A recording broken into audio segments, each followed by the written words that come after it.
Hi, I'm Eleanor Harding, and today I'm here at the Law Society in London to meet Robert Windmill and Christopher Davis, founders and co-directors of LegioXX.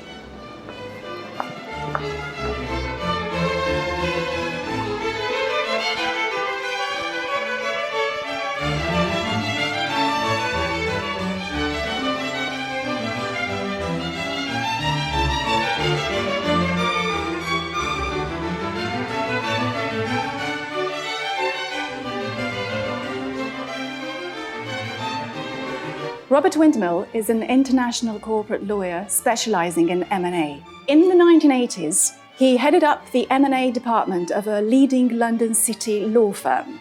During that time, he set up, together with Christopher Davis, a discrete due diligence group to improve the pre-contract information content and flow to acquirer clients. Moving into Central Europe in 1990, over 10 years he successfully set up, on his own, offices in Budapest, Warsaw, Moscow, Prague, and Bucharest. These now form the basis of one of the largest law practices in Central Europe. After leaving this firm in 2000, Robert continued to work in Central Europe until 2016. His practice spanned major international companies in the USA, Japan, the UK, and SMEs. He has particularly been recognized by clients for giving realistic commercial advice, being named by the legal department of a major US-based international business as, quote, their best commercial lawyer in the world. Acting in numerous M&A deals, Robert has honed his negotiating skills. And he is no slouch at rainmaking either. One internet entry named him as a lawyer who obtained deals other lawyers in larger firms would have dearly liked to obtain. Christopher Davis is an English solicitor with over 40 years' experience, both in private practice and in-house. Working with Robert at a leading City of London law firm, he developed a dedicated due diligence function that carried out transactions throughout Europe. Since then, Christopher has been managing the legal and compliance function on a regional basis for companies such as Boldtec, Assurant, and Porsche UK in Europe, India, and Asia Pacific. Christopher is also the author of the leading international textbook, Due Diligence, Law and Practice, commonly referred to as Davis on Due Diligence, sold in over 80 countries. Robert, Christopher, how did you come up with this idea to found LegioXX?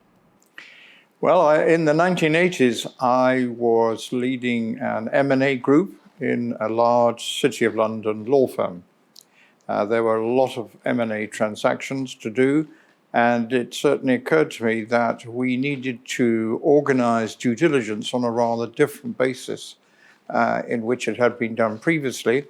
And particularly, we needed to get out of the due diligence, not just the answers to legal questions, but to try and get for the clients the commercial setting which related to them. I engaged a couple of lawyers who were several years after qualification so that they had some understanding when they asked questions of target companies, what the commercial structure was of the company and how the assets, the liabilities, and the information which they gave fitted in. And so we were quite successful in generating this sort of information. Eventually, as these things happened, the assistants got promoted and Christopher joined us. And I think it's fair to say that Christopher had some ideas which fairly revolutionized the process. It involved closer contact with the client to begin with, and then a much more commercial approach running through the process, ending up with a report, which I always used to call the handbook, but which was really useful to the client in the sense that they didn't just put it in the safe at the end of the transaction after the company had been bought, but they handed it to the people who were in charge of the administration, perhaps the company secretary. So somebody who didn't know the company could open the handbook and say, yeah, I can see how this works. and here are the problems which I may encounter, and take it from there much more successfully than coming into the office, sitting there, and then saying, actually, what do we do next? I was particularly struck by one of the quotations in your marketing document. Quote, "I will get on my horse and have a look." These words were attributed to the Duke of Wellington. Now, why have you chosen this particular quote? Due diligence in civilian life is really what the military have been doing for years, and they call it reconnaissance. Perhaps one of the most famous phrases of military reconnaissance in all time is attributed to a Chinese warlord going back many centuries. And he is supposed to have said, there is no substitute for reconnaissance. You need to know what is over the hill. So, as he said, time spent in reconnaissance is seldom wasted. That remark actually is attributed also to the Duke of Wellington. Unfortunately, the great Duke did not make that remark, but he did make a much more prosaic remark, which is the one you've just come to. I will get on my horse and go and have a look. In those days, of course, there were no drones. You had to get on your horse, literally, and go and have a look at the enemy, who was actually, of course, quite close by, because a battle tended to be fought in that sort of way. And, of course, the Chinese warlord and the great Duke were absolutely right. If you don't find out what is on the other side of the hill, you are likely to come to grief. And history is full of battles which have been lost because nobody bothered to look over the other side of the hill. And where does the name LegioXX come from? Legio Vint Valeria Victrix. And there is no prizes for guessing what the word Victrix means, because, as I always say, Latin may be a dead language, but it is surprisingly alive. The 20th Legion of Rome, hence the Victrix, was a very successful legion.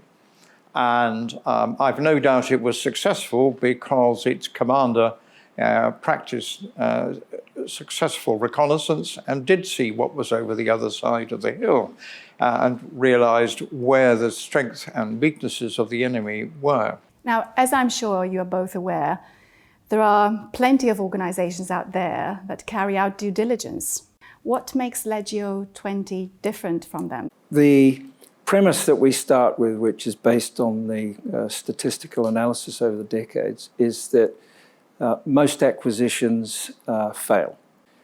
So the purpose that the buyer had in mind for that acquisition and the results that it would produce for its shareholders, sometimes up to 70% of the time, will not be achieved. That's because the assumptions that they based their business plans on weren't validated during the due diligence process when they were buying it. Then there wasn't adequate integration of that target after they'd purchased it. So you start with what are the key objectives, and that's going to be all based around, well, what are the key assets that they're looking to acquire? This might be a customer base, it might be technology, it might be a license to trade in a country that they can't otherwise trade in, it might be a name, it might be personnel. The first thing that we always do is understand from the client what are those key assets that they're looking to acquire, because our first job is to ensure that they get good title to those assets. But with that also, what are the key liabilities that could destroy that value? We also work with the buyer to coordinate the legal due diligence with the financial due diligence undertaken by their accountants, their commercial team's due diligence, their operational team's due diligence. So the parts of the elephant, if we're thinking of the target as an elephant, we're all focusing on the key parts of the elephant, so we're not overlapping and we're not duplicating effort. So once we all know what we're focusing on, then our questions and the data that we're looking to acquire from the target need to be focused around those assets and liabilities, because it's all about prioritization in these transactions. The vendor has limited time and limited patience. They've got multiple buyers typically, and they're looking to control the process. and they will often limit the amount of data that they supply and the amount of questions that they will answer. I've been in acquisitions where they will limit the buyer side to, say, 20 questions a day across all the DD teams. One needs to be prioritizing, focusing. So that's one of the key differentiators. And also the approach very much differs from the traditional approach, which is practiced by most due diligence operations. Yes, back in the sort of 1980s and 90s, it was a much simpler process because the purchasers' lawyers would prepare a standard questionnaire based on their understanding of the business and the key questions that had to be asked. And you would pass that to the vendor's lawyers, and the vendor's lawyers would pass it to their client. And eventually you got back some answers which really were much more legally based, because they were asked by lawyers, than setting the answers into the commercial framework of the company. You fast forward now to the 21st century, and you are looking at a much rougher a way of going about things. First of all, the vendors are reluctant to give up information in the way that they're used to. And the purchasers' lawyers start with a conversation with their client rather than forming a questionnaire. And the purpose of the initial conversation with the client is, as Christopher has said, is to find out the key assets and the liabilities which may impact on them. And from that, you frame a questionnaire which you then try and deliver, if you can, to the vendor's lawyers and get answers from. It is really important to find out not just the legal answer about assets or liabilities or litigation or IP. You need to understand the commercial implications of the answers you get. You do this by having, of course, a team of lawyers who are experienced in commercial law, which experience they don't get until they are a few years away from qualification. And having that sort of experience means that we can do two additional things. One is to structure the due diligence process and document it with the vendor very early on. Because nowadays the vendor tends to set the process. They will outline the data that they're going to provide and how many questions can be answered, as I mentioned earlier. So the difficulty with this is that we're looking to agree a much better quality of data. So the first thing is we wish to meet with the management, and we're looking for them to provide an outline of the business.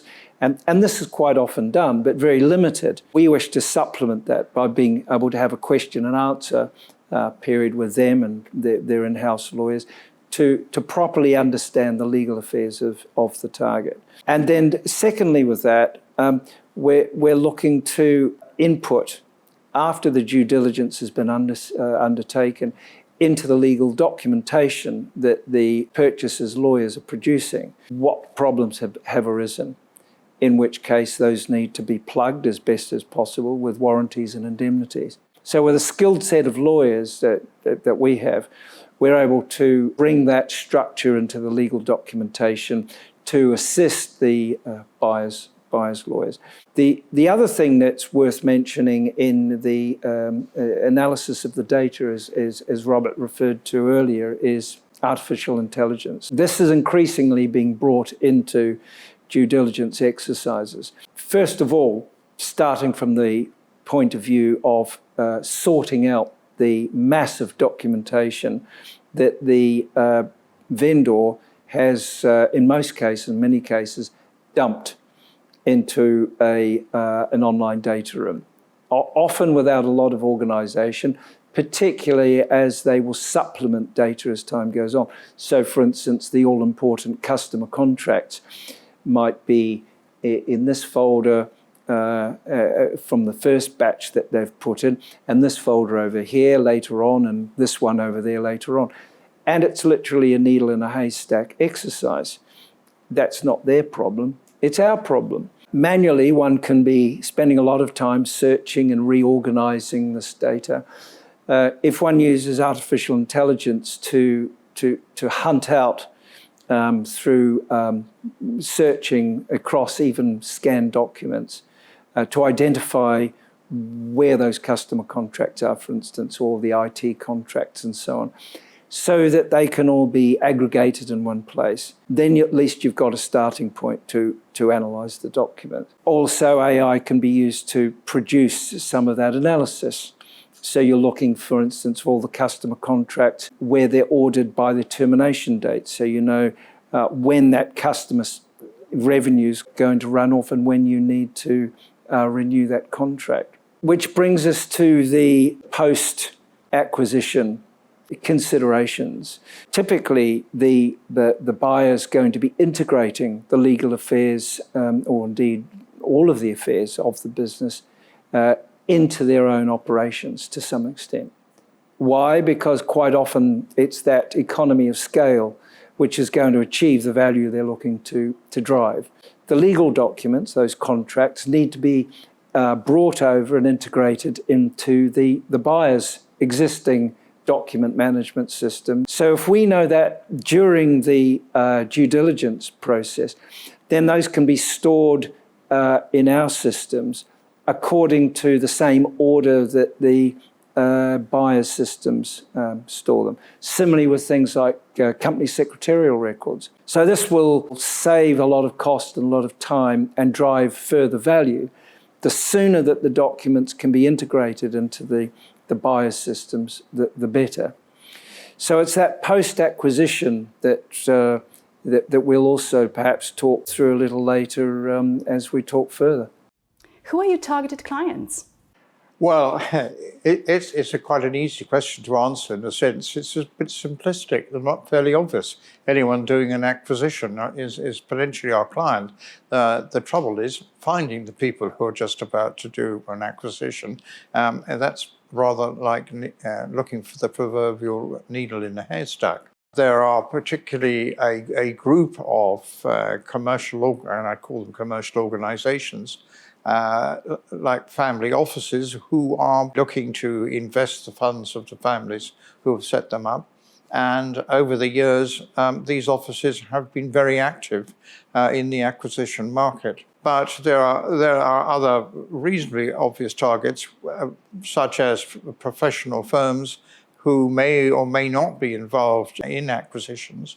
And of course, while large law firms and large accounting firms have the necessary manpower to carry out substantial due diligence operations, smaller firms simply don't have the manpower. They may not have the know-how to ask the questions that are needed. And that's where our team, which are specializing in due diligence, come in. So therefore, that means that with the strategic approach that we bring to it, we can assist buyers purchasing anywhere in the world. So we'll work with local law firms, such as United Juris in India, where we can bring the initial instructions from the client. What are we trying to achieve? How are we going to achieve that? With the local expertise. There's acquisitions always being undertaken throughout the world. So with a process like this, you can apply it in any jurisdiction whatsoever, combined with the local expertise. Thank you. That was a very detailed and comprehensive answer. If you were to put it in a few words, what would those be? It brings us to something we haven't mentioned, which is the client's appetite for risk during the acquisition process. Are they looking due to pressure of time or because they're prepared to take initial risk to just assess the very high risks of that acquisition? So very narrow focus on assets that they're going to acquire and the key liabilities. And this is quite common nowadays, called a red flag report. And so there won't be the traditional deep report into the target's affairs. Other clients, on the other hand, who are risk averse and have got the time, wish to have a more complete analysis done ahead of the acquisition, which of course reduces the risk that there are going to be issues that they then need to deal with afterwards. Of course, those risks can be covered, if possible, through warranties and indemnities, which enable the purchaser to make a claim against the vendor for problems that arise. But of course, these are limited. There's often a threshold, there's a time cap, there's an amount cap, and will the vendor stand by the original covenant? Will they have the resources to cover that indemnity? Wherever possible, it's always best to reduce the risk and do the analysis up front. So therefore, the client will receive the output that they require. Some clients are also looking to integrate the data and deal with the issues afterwards. And so we'll also talk a little further about the post-acquisition value that can be brought. Now, to be more specific, what does the client actually get in their hands? To begin with, of course, they get the information which we obtain from the vendor's lawyers at the start of the transaction before we actually get down to drawing up the share purchase agreement or the agreement for the business if you're just buying assets and liabilities. And that forms the basis of a discussion which we would have with the client to see how we would formulate the negotiations. It's always been said that there are two sets of negotiations, one when the commercial parties get together and come to some form of heads of agreement, which is fairly sketchy, and then the so-called lawyers' negotiations, which when the lawyers have found out all the information they've got from their initial questionnaire and discussed it with the client. Discussing it with the client is not something that used to be done, I have to say. The lawyers got the information, they simply passed it to the client, and the client was then able to read the answers. But it's much more helpful if you have a discussion up front with the client so you can formulate the basis. Which brings me to a headline I saw in a London newspaper at the end of last year, commenting on the question of due diligence and the fees now charged by major lawyers in the City of London. And the headline said, grunts at £150,000 a year.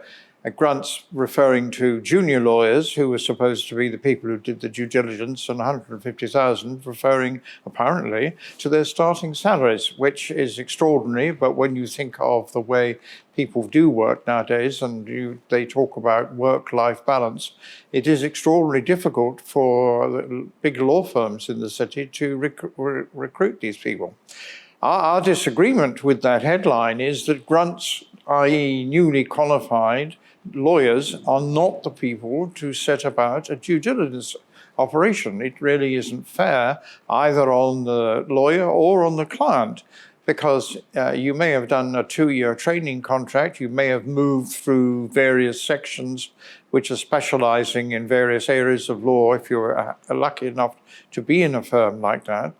But you have no understanding, because you haven't been in the business long enough to understand the commercial relevance of what you're looking at. As to the 150,000, I can only pass comment and would love to have thought that I would earn that when I started a few years ago, but unfortunately salaries weren't that high.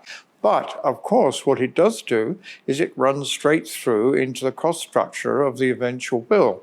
Hourly rates now must be quite extraordinary in the city.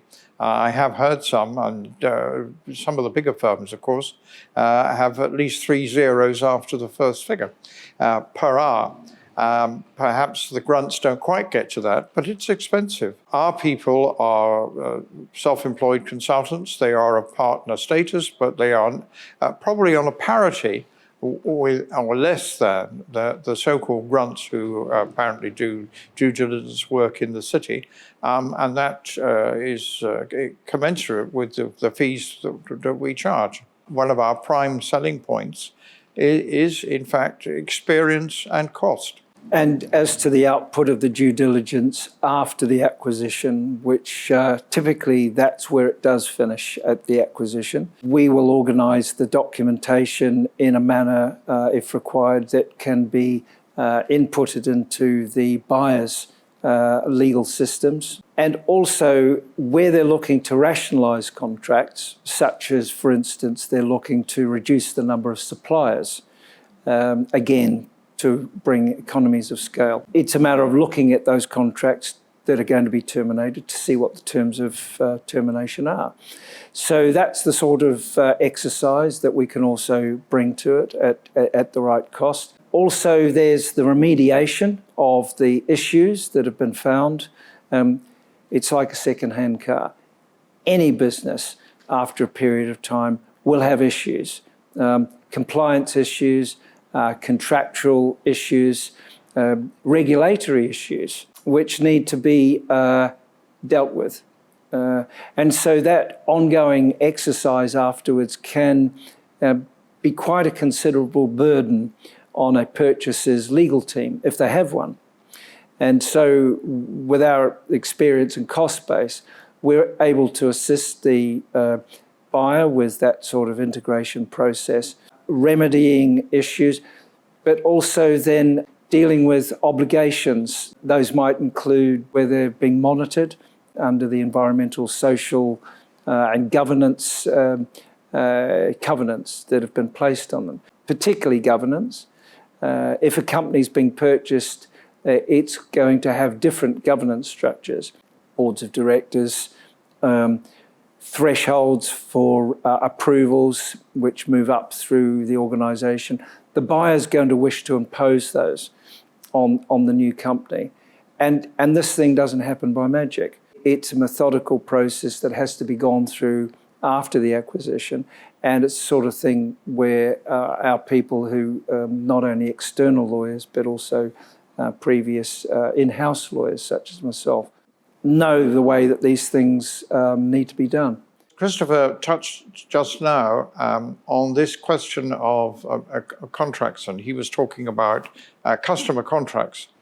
And this is a classic old chestnut, except, of course, if you are a newly qualified lawyer, you haven't heard of the old chestnuts. It's really very simple, but it's extremely important. Christopher touched on the question of customer contracts. Okay, you've got 10 contracts lying on the table because they've been produced by the vendor's lawyers. They're in a pro forma because nobody allows negotiation of customer contracts. They have to be kept in the same form, otherwise you favour one customer against another. They're lying on the table. The format is the same, only the date, the name of the client, and the money that's being paid over is different. Right, here are the 10 contracts, there are the names, this is the money, push it aside, move on to the next question. But the one thing you haven't done is look at the relevance of those contracts to the company. A little more study and a little more questions would identify that 5 of the contracts represent about 5% of the business. 4 more contracts represent about 20% of the business. And hello, the last contract represents 50% of the business. That's a big point, which a typical young lawyer it may not even ask the question. He probably doesn't know to answer the question. He may not come across it to think about it for several looks at due diligence. If you have a customer who's got 50% of the business, you better watch out. People who are quite happy to deal with the company first think, I don't know. I know those guys who've just taken it. I don't really want to work with them. And for sure, Fred, whom you play golf with on a Sunday, is one of your competitors. I've been trying to do a deal with you for years. Now these guys are taking over. That's it, rogues. You don't want to really deal with them. And suddenly 50% of your business is gone. That's the question that our team will answer. That's a very simple one. It's very straightforward. And anyone watching this video will say, hey, come on, Robert, we know all about this. Really? It's amazing how often it's missed. And a young lawyer is not going to ask the question. Our team will, because that is a valid commercial question, and it's really necessary to ask it. It may be one of the most important questions you have to ask, because if 50% of the business flies out of the window a few weeks after you bought the company, you ain't got much business. If you're the prospective buyer and you know that you've got a small number of key customers or clients into that business, particularly where they're able to terminate, then you want to be having discussions with them. And ideally, would sign a contract which provides the right security of tenure and indeed potentially revised terms. In most exercises, as an in-house team member and increasingly as an external supporter, we will support that process strategically and legally, because the buyer may not have been through this exercise before. They're not sure how they could deal with that situation. Same with key suppliers potentially, or indeed regulators. Now, you have both lived and breathed M&A and due diligence for many years.